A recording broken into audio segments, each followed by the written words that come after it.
Mtu ambaye amesajili jina la biashara anafanya biashara, na mtu ambaye amesajili kampuni anafanya biashara. Utofauti uko wapi kama wote wanafanya biashara? Iko hivi, aliyesajili jina la biashara na aliyesajili kampuni, wote malengo yao ni sawa na wote advantage wanazipata sawa, lakini watatofautiana kwenye engo kubwa hizi 3. Engo ya kwanza, ukisajili jina la biashara, masuala yako ya kodi lazima uende kwenye ofisi ya TRA ya karibu yako wakufanyia assessment. Kwa hiyo assessment zako za kodi utafanyiwa na afisa wa TRA kwenye kituo chako cha karibu. Ukisajili kampuni, hilo jambo hutakuwa nalo kwa sababu masuala yako ya kodi utayafanya mwenyewe, na nikuulize tu swali afu utajibu mwenyewe. Mtu ambaye ameenda kufanyiwa assessment na mtu mwingine na mtu aliyejifanyia assessment mwenyewe, ni nani ataweza kutoa uhalisia wa picha kamili ya maisha yake yanavyoenda ya biashara? Jambo la pili, utofauti wake ni issue ya uwajibishwaji. Kwenye jina la biashara, mtu anayemiliki hiyo biashara, hakuna mstari unaotofautisha kati ya maisha yake binafsi na biashara yake.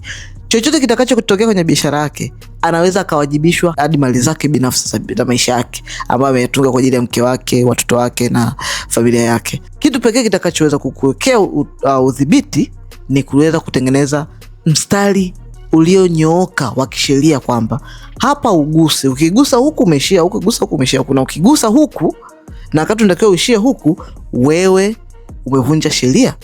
So tunachofanya ni nini? Kwamba ili kuweza kupata utofauti, yani biashara yako ina maisha yake na wewe una maisha yako, kutenga huu mstari katikati, lazima usajili kampuni. Kitakacho happen kwenye maisha yako akiweza kuaffect mali zako binafsi ambazo umetafuta jasho na damu juu ya mke wako na watoto wako. Kitu cha tatu kitachotofautisha kati ya jina la biashara na kampuni ni upande wa uendeshaji.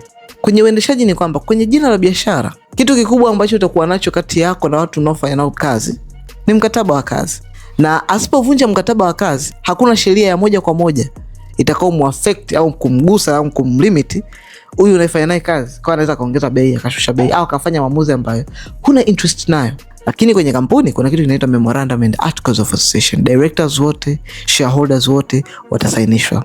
Wakisha saini, hawawezi kwenda kinyume na jinsi utakavyotaka wewe. Wakiafanya na yakawa sio kwa the best interest ya kampuni yako, unaweza kuwachukulia hatua vizuri tu. So hii yote utaweza kupata achievement kama utaweza kusajili kampuni yako. Comment ile na usajili, then mimi ndakufikia DM kwako kuangalia, je, una qualify kusajili jina la biashara ama una qualify kusajili kampuni, then ndakusaidia kusajili kampuni yako ama jina la biashara yako sasa hivi.